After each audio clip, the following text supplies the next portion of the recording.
전쟁은 잔인했다. 사랑과 평화다. 학본 특별 개정판. 저자 정명석.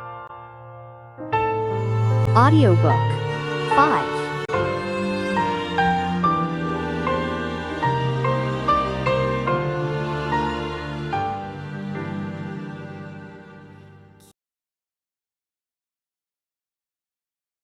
같이 작전 나간 백마부대 전우들과 기념 촬영. 우측에서 세 번째. 저자. 3. 사랑하라. 사랑하라. 사랑해야 너도 살고 그도 산다. 일주일 수색작전 끝에 발견한 베트콩. 차이산 너머에 있다 있는 사레오산은 베트콩들의 요새지이며 군사 기지라고도 할 수 있는 지역이다. 산이 석회암으로 이루어져 곳곳에 많은 천연 동굴이 있으니 베트콩들이 이곳으로 피해와서 근거지로 삼고 활동했다. 1967년 초 우리 일대대가 이영우 배대장의 지휘하에 차이산 깊숙이 파고들어 사레오산까지 일주일 동안 산악 수색 작전을 하게 되었다. 이 지역을 중심에서 베트콩의 군사 기지를 포위하고 소탕하기 위함이었다. 잡초가 무성한 차이산 늪지대는 밤이면 모기떼가 먹장구름처럼 몰려다니며 전쟁의 사나이들을 괴롭히며 피를 빨아 먹었다. 근무가 끝나면 각자 모기장을 치고 자지만 이놈의 모기들은 창으로 찔러도 잘 찔러지지 않는 야전 침대 밑을 푹푹 뚫고 물어댄다. 잠을 험하게 자는 병사들은 모기장 밖으로 발을 내놓고 자는데 그러면 모기가 팔 다리에 새카맣게 달라붙어 홀쭉해지도록 피를 빨아먹는다. 근무를 서다가 피곤하여 보라 떨어져 자는 병사들은 모기가 심장의 피까지 마르도록 빨아먹는지 다리를 잘라 가는지도 모르고 깊은 잠에 빠져 쿨쿨 잔다. 서로 싸워 온통 피바다가 되게 하는 사람들이 얄미운지 모기들도 물어뜯어 전우들의 피를 흘리게 했다. 아무튼 전쟁 때문에 베트남의 모기들은 후식을 했다. 사람으로서는 정말 살 수 없었던 기구망측한 그 늪지대, 썩은 물 가운데 모기들이나 사는 곳에서 우리도 전쟁 때문에 살았던 것이다. 수십 년이 지나 지금 생각해도 그곳은 처참한 환경이었으며 생지옥과 같은 곳이었기에 잊히지 않는다. 지금도 베트남 하면 모기 먼저 생각이 난다. 추억을 갖고 한번 가보고 싶어도 옛날처럼 모기가 물까봐 생각만 해도 진절머리가 쳐진다. 인생이 막다른 골목에 처하게 되니 별이별 환경 속에서도 견디며 산다. 이는 삶에 대한 애착심 때문이다. 과연 베트남 사람들은 이 모기 등살에 어떻게 살았는지, 또 우리와 싸우는 적들은 이 모기 등살에 그 밀림 속에 하루 이틀도 아니고 얼마나 고생을 할지 생각하니 참으로 불쌍한 마음이 들었다. 우리 삼중대는 차이산 기슭에 와지선을 훑어가며 산 정상까지 일주일 동안 수색 작전을 했지만 적이 활동한 흔적만 발견했을 뿐 베트콩은 한 명도 보지 못했다. 다른 중대는 적과 몇 번의 교전이 있었고 전과도 올렸다. 그래서 우리 중대는 지금까지 수색하며 올라왔던 산 너머 일대를 수색하기로 했다. 4개 소대는 금을 치듯 배치되어 분대별로 종대로 늘어서서 수색하며 내려왔다. 7부 능선까지 서서히 내려왔을 때 해는 서산에 기울고 있었다. 이때 제2소대장의 지시가 내려왔다. 오늘은 그 위치에 모두 텐트를 치고 야간 경계 작전에 들어가라고 했다. 해가 서산에 한 발쯤 남아 있었기에 캄캄해지기 전에 텐트를 치려고 분대 전우들은 모두 바쁜 동작들이었다.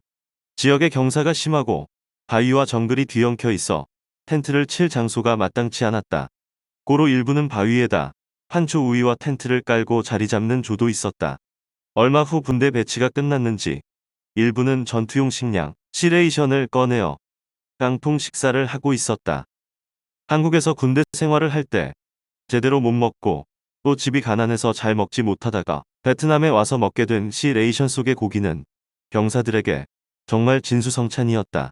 나도 처음에 체중이 60kg이 나가다가 나중에 65kg까지 나갔으니 시레이션의 위력은 참으로 대단했다.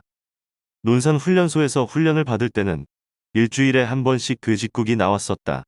국의 기름은 동동 떠 있는데 고기는 어디로 헤엄쳐 도망갔는지 한 점도 볼 수가 없었다. 그래도 돼지 국물이기 때문에 일주일에 한 번씩 먹는 그날을 병사들은 생일날처럼 기다렸다. 훈련을 받을 때는 잠 좀 실컷 잡았으면 소원이 없겠다. 배가 터지도록 실컷 먹었으면 소원이 없겠다고 흔히 말들 한다. 그러다 보니 취사병을 미군과 합동으로 근무하는 카추사처럼 부러워했다. 취사병들은 취사장에서 배불리 실컷 먹을 수 있고 요령껏 잠도 많이 잘 수 있기 때문이었다. 어느 날 또 돼지국을 먹는 날이 돌아왔다. 그런데 내 국그릇에 꿈에도 생각지 않은 돼지고기 한 점이 동동 떠 있었다. 참으로 기적이었다. 옆에 병사가 손가락으로 집어먹기 전에 식기도를 하자마자 번개처럼 즉시 입에다 넣고 씹어먹었다. 역시 훈련소의 돼지고기는 세상 그 어느 곳에서 먹은 돼지고기보다도 맛있었다. 이날도 분대원들은 밀림의 악산을 타느라고 체력 소모를 많이 한 데다가 배가 고팠던지 시레이션을 꺼내어 입이 터져라 맛있게 먹고 있었다. 분대원들이 먼저 텐트를 치고 식사를 하는 동안 나와 박정배 전우와 몇 명의 병사들은 사주 경계를 하고 있었다. 이때 박정배가 저기 베트콩 하며 숨가쁜 소리를 했다. 어디? 계곡으로 올라간다. 100m 지점의 계곡을 내려다보니 나무 잎사귀가 계속 흔들거리는 모습이 보였다. 그 지역을 자세히 쳐다보니 바위와 큰 나무 뒤로 꽤 많은 적들이 은폐된 상태로 모두 총을 가지고 한 명씩 해그늘의 계곡을 따라 부지런히 올라가고 있었다. 즉시 분대장에게 보고했다. 분대원들은 초긴장하여 위에서 내려다 보이는 그 계곡을 모두 쳐다보았다. 분명히 적들이었다. 이들은 우리가 작전지를 산 너머 이쪽으로 옮겨왔을 때 눈치챘는지 해가 어두워지는 시간을 이용해 다시 우리가 작전했던 산 너머로 아군의 눈을 피해 되돌아 넘어가고 있는 것이었다.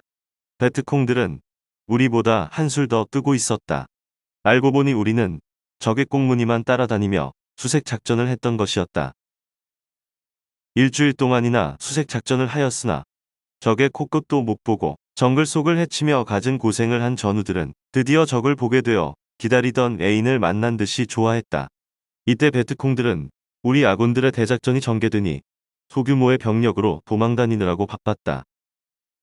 적의 생명을 위해 기도하다. 분대장은 적들이 100m 지점에서 계곡을 타고 해그늘을 이용해 이동하고 있다고 즉시 제2소대장에게 보고했다. 속히 발포하지 않으면 한 명도 못 잡고 놓치겠다고 하니 소대장이 즉시 발포 명령을 내려 분대장은 번개처럼 사격 계획을 짰다. 박정배 전우는 AR 소총으로 사격하고 나는 유탄 발사기를 적의 앞뒤에 골고루 퍼부어 쏘고 나머지 병사들은 집중 사격을 가하라고 했다. 수류탄을 가진 자는 멀어서 구경만 할 뿐이었다. 이 순간 베트콩들은 아군들이 총을 겨누고 집중 사격을 하기 직전인 것을 전혀 모르고 계속 계곡을 타고 올라가고 있었다. 맨 앞사람부터 뒷사람까지 모두 세어보니 10여 명이었다. 나머지는 나뭇잎에 가려 보이지 않았다.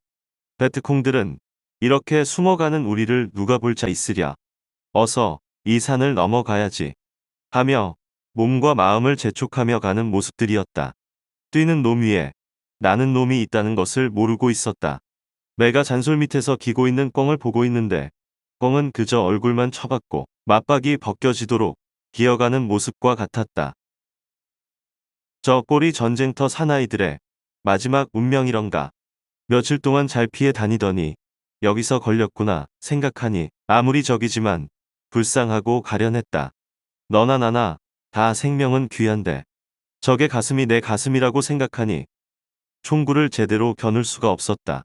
그래서 사격 10초 전에 나는 하나님께 적들의 생명을 위해 기도했다. 사격 준비가 끝난 우리 분대장의 사격 개시 라는 소리에 일제히 불꽃 튀는 집중 사격을 해댔다. 내가 쏘는 유탄 발사기 탄알은 생명을 피해 바위 너머로 날아가 꽝꽝 터지는 소리를 내며 골짜기를 찍고 있었다. 그러나 AR-사수 박정배의 집중 사격은 적들이 피할 수가 없었다.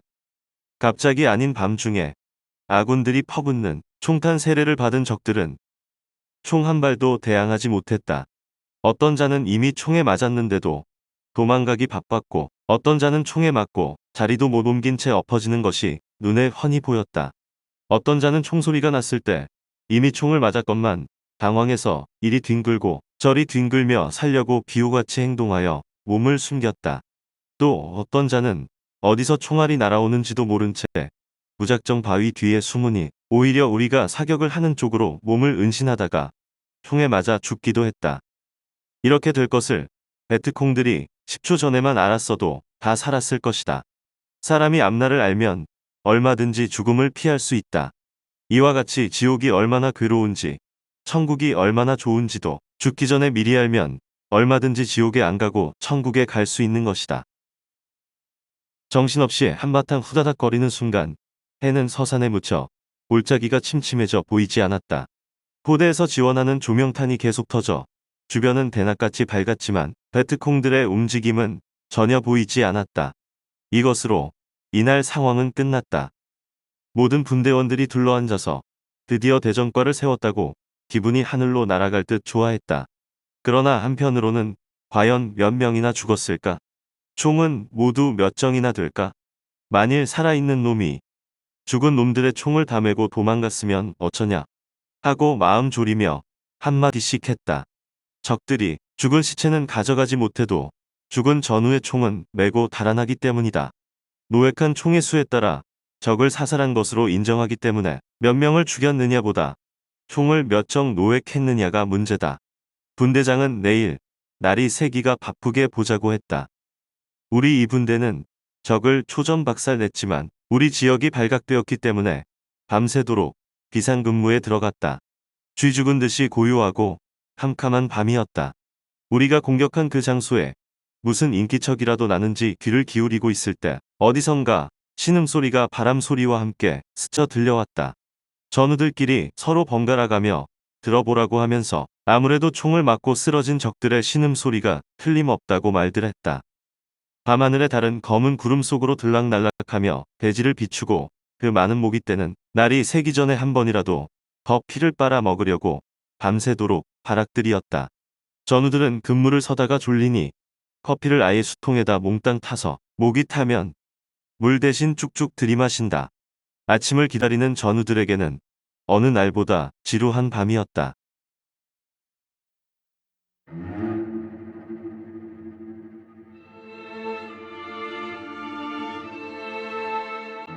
목숨 걸고 죽이려 하고 목숨 걸고 살려고 한다.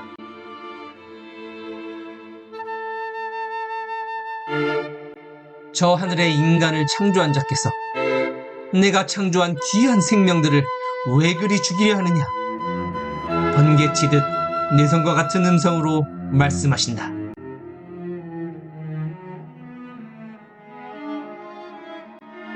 양심에 귀가 먹어 듣지를 못하는도다.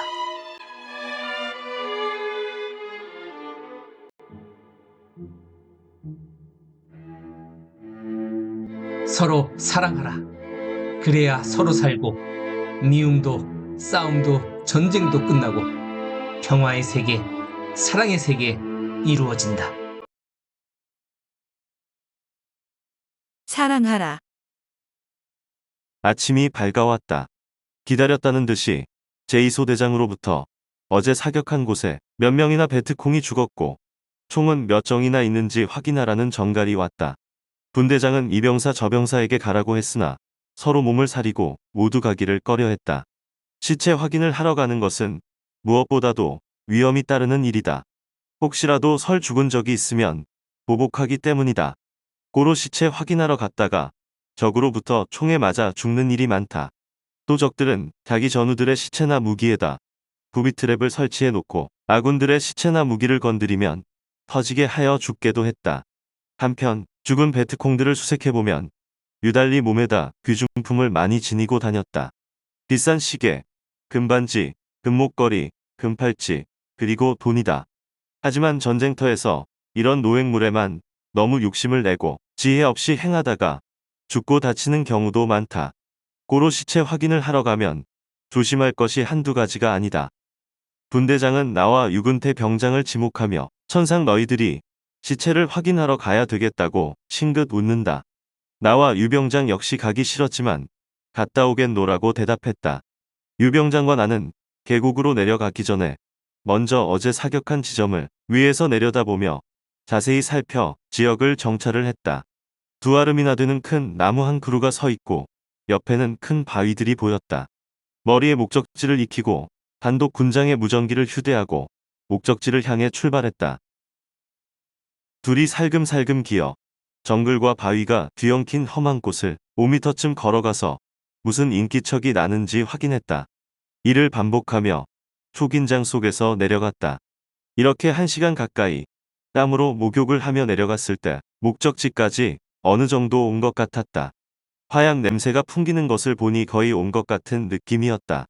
우리는 사방을 기웃거리며 적들의 시체가 있는지 찾아보았으나 아무런 흔적도 없었다. 위에서 볼 때는 큰 나무, 큰 바위 지역을 간단하게 찾을 것 같았는데 막상 내려와 보니 지역을 분별을 할 수가 없어서 우리는 군대원들에게 무전으로 연락했다. 아무리 찾아도 어제 그 장소를 못 찾겠다고 하니 우리의 위치를 물었다. 정글이 꽉 차서 도대체 위치 분별을 할 수가 없고 우리의 위치도 알릴 수가 없다고 말했다.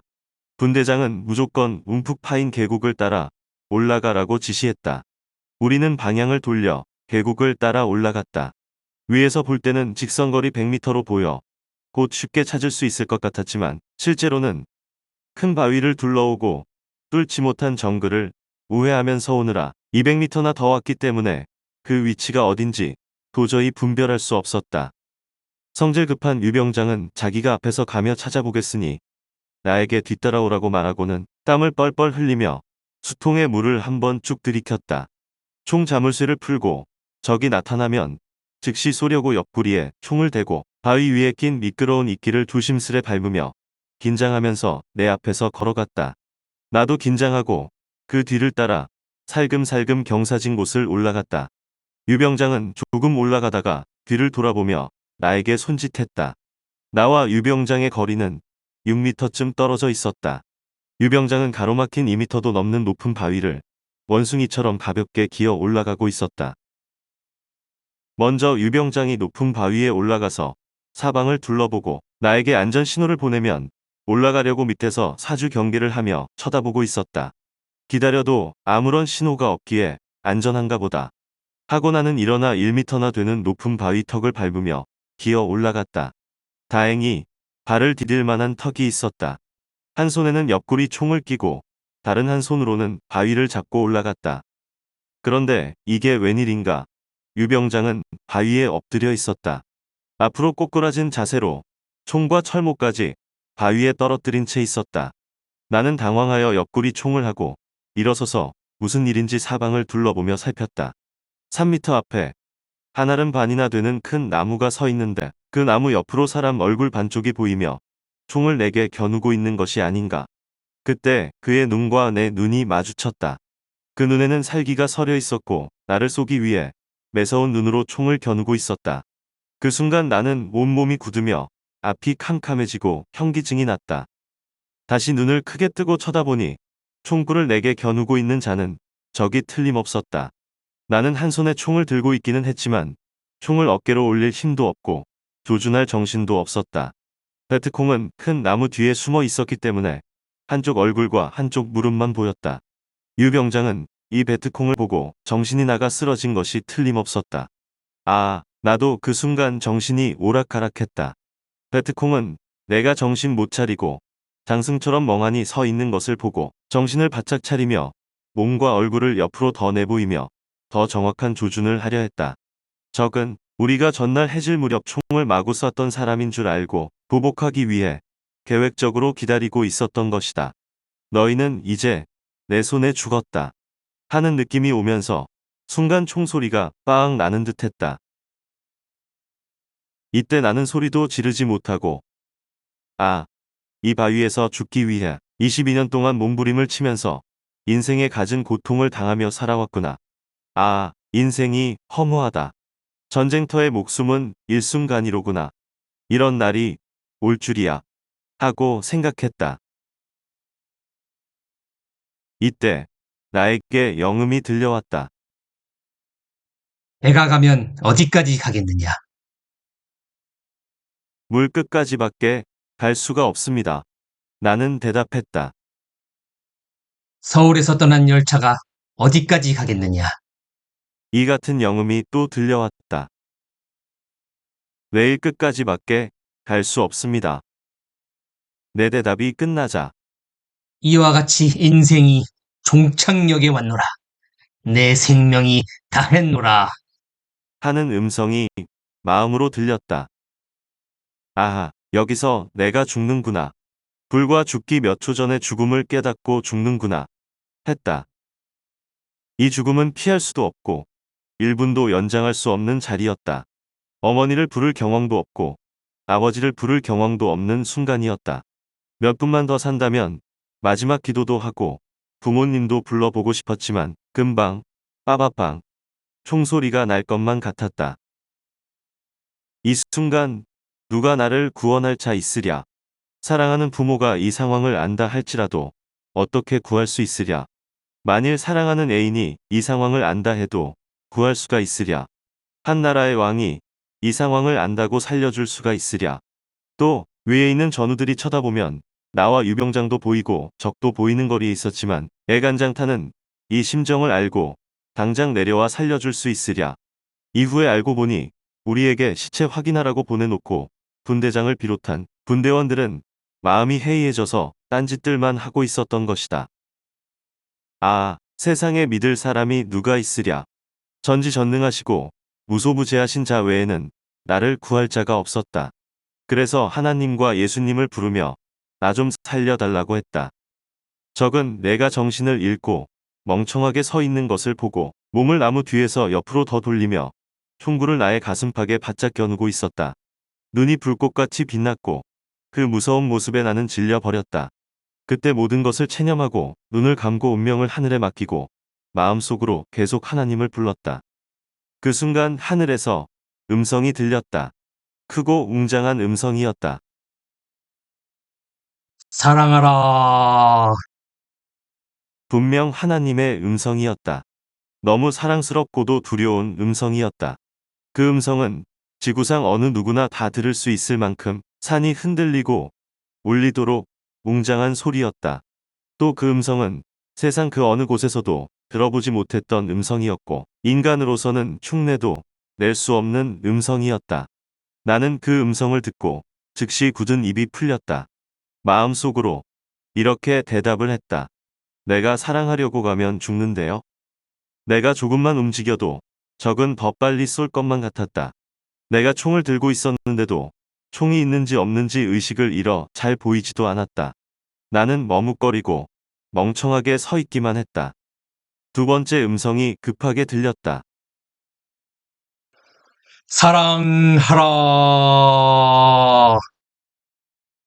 가면 죽는데요. 하고 또 말했더니 그 후로는 아무 소리도 들리지 않았다. 적이 금방이라도 쏠 것 같은 예감이 들었다.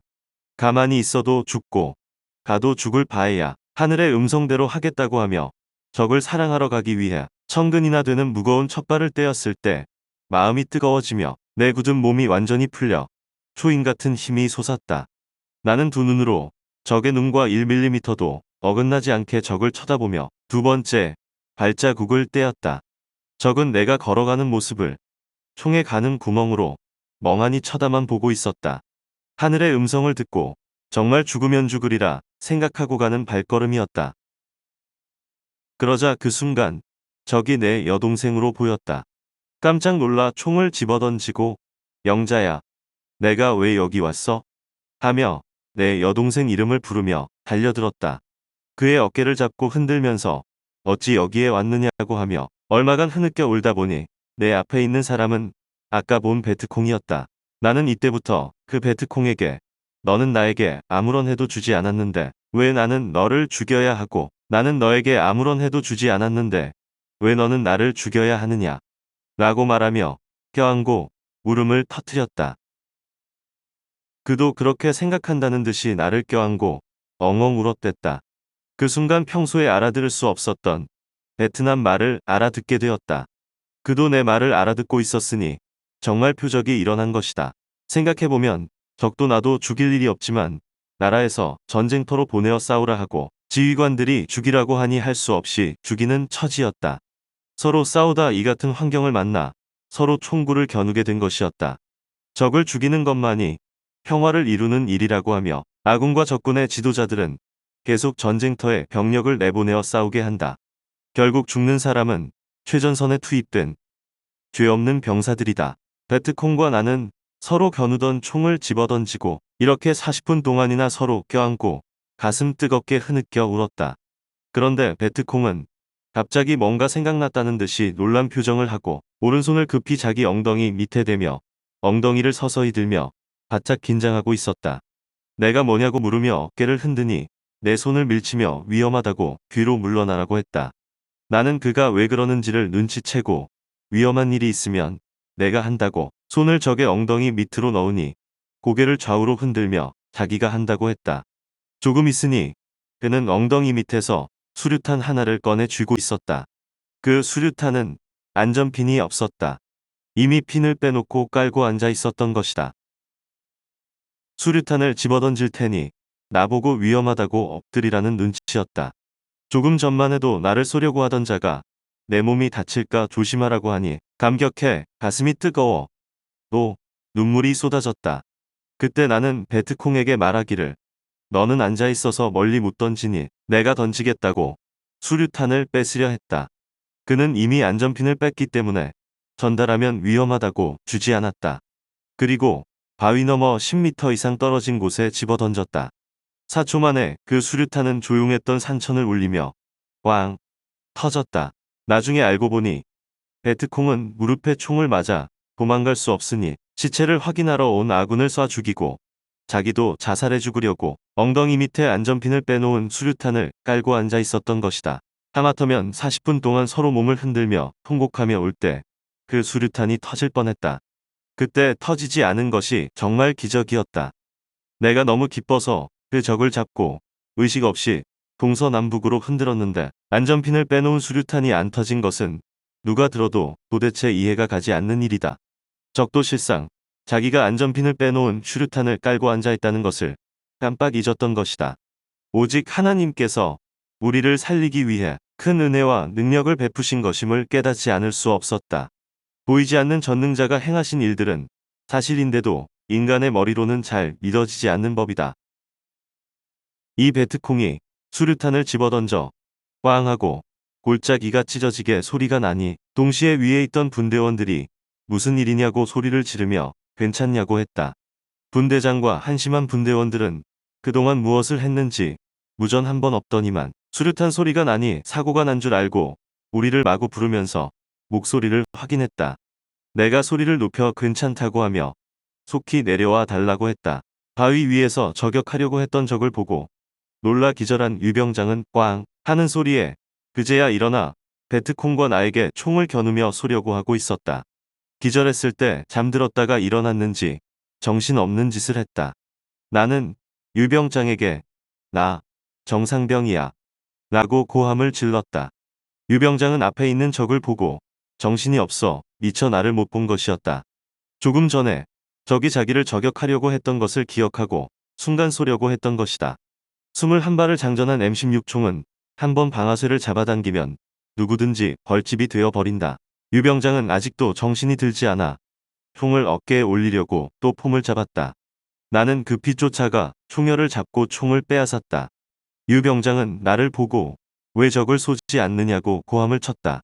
나는 그의 멱살을 잡고 나까지 쏴 죽이려 하느냐고 화를 내며 정신 차리라고 멱살을 잡고 몇 번 흔들었다. 정말 정신이 없어 모두 적으로만 보고 있었다. 한참 말을 하니 그때서야 정신이 나서 얼굴에 화색이 돌았다. 하마터면 큰일 날 뻔했다. 베트콩의 총에 맞아 죽을 뻔했고 베트콩이 자폭하려던 수류탄이 터져 죽을 뻔했고 기절했다가 깨어나 정신없는 행동을 하는 유병장의 총에 맞아 죽을 뻔했다. 한자리에서 3번이나 꼭 죽을 것인데 살아난 것이다. 죽음이 나를 피해 갔다고 할까?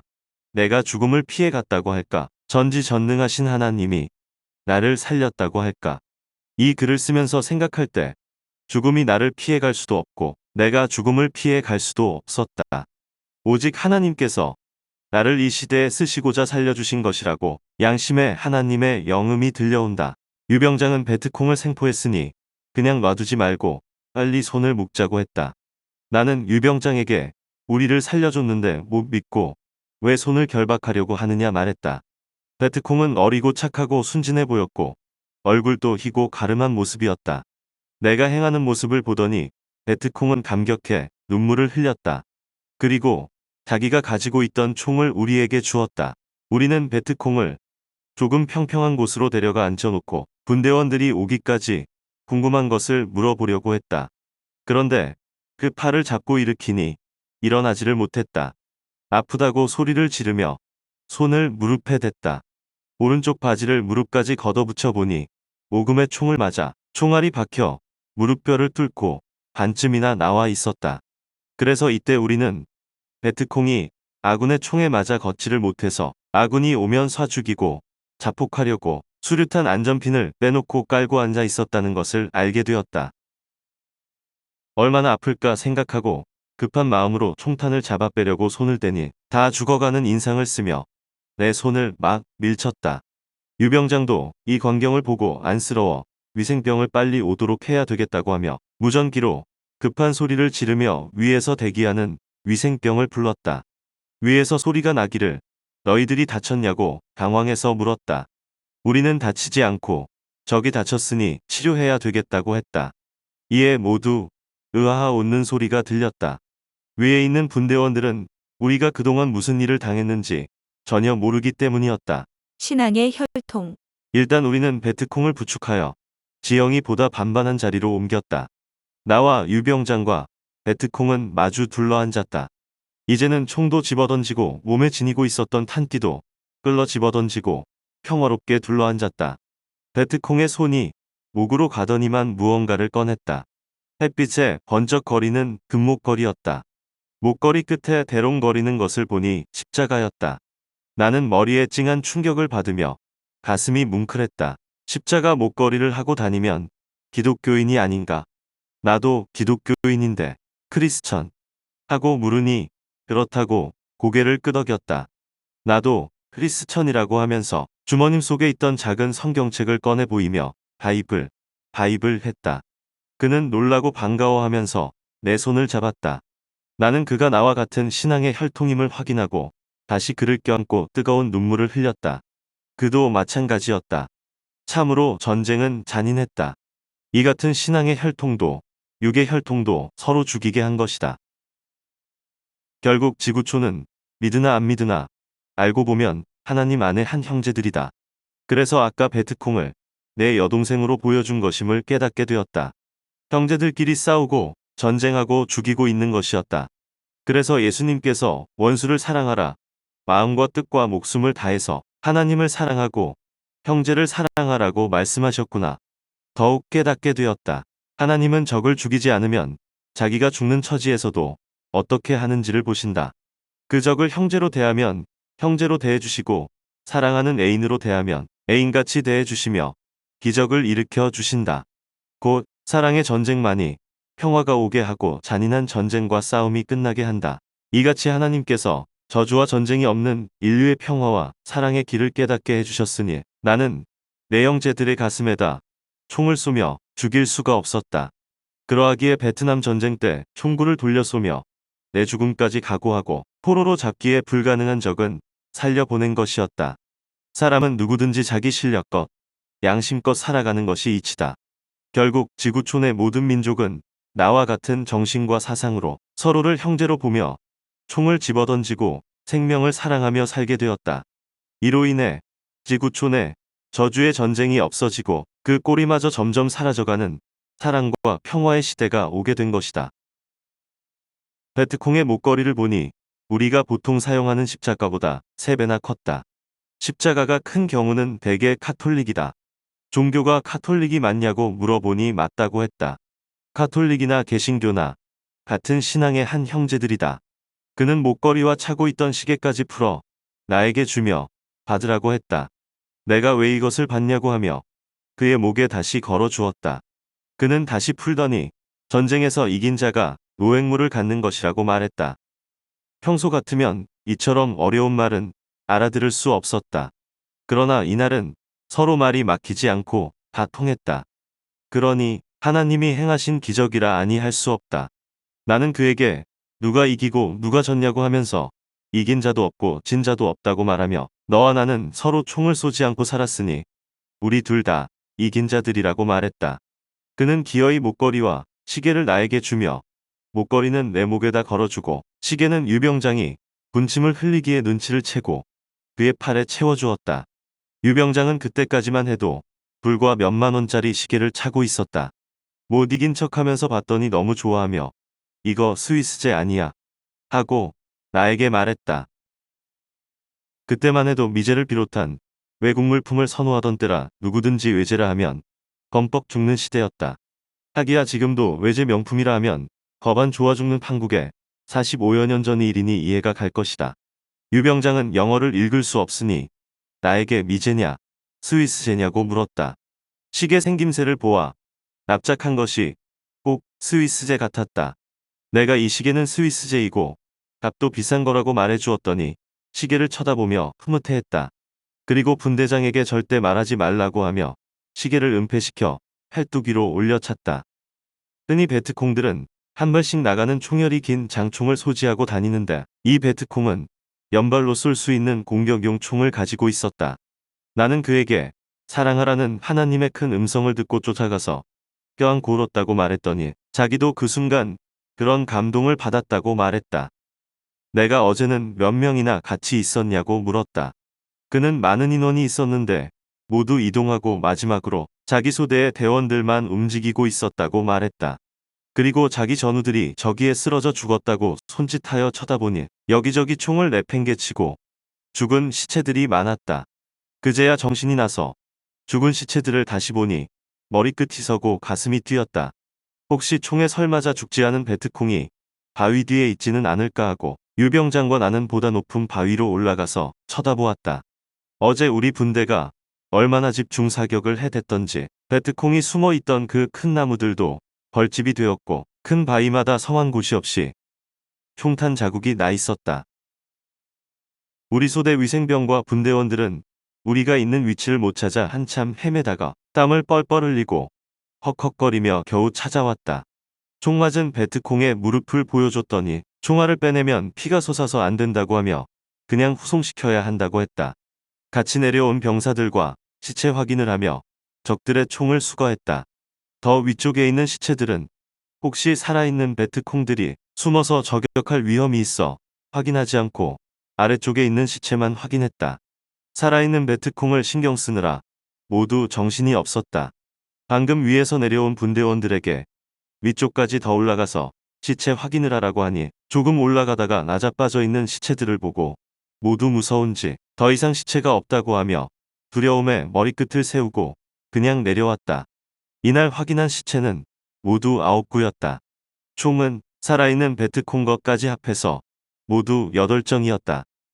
이렇게 작전을 끝내고 베트콩을 등에 업고 내려왔다.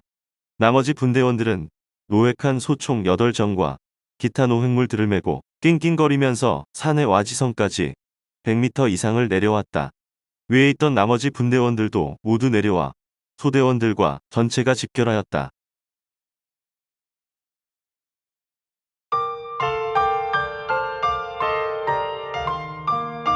저자 소개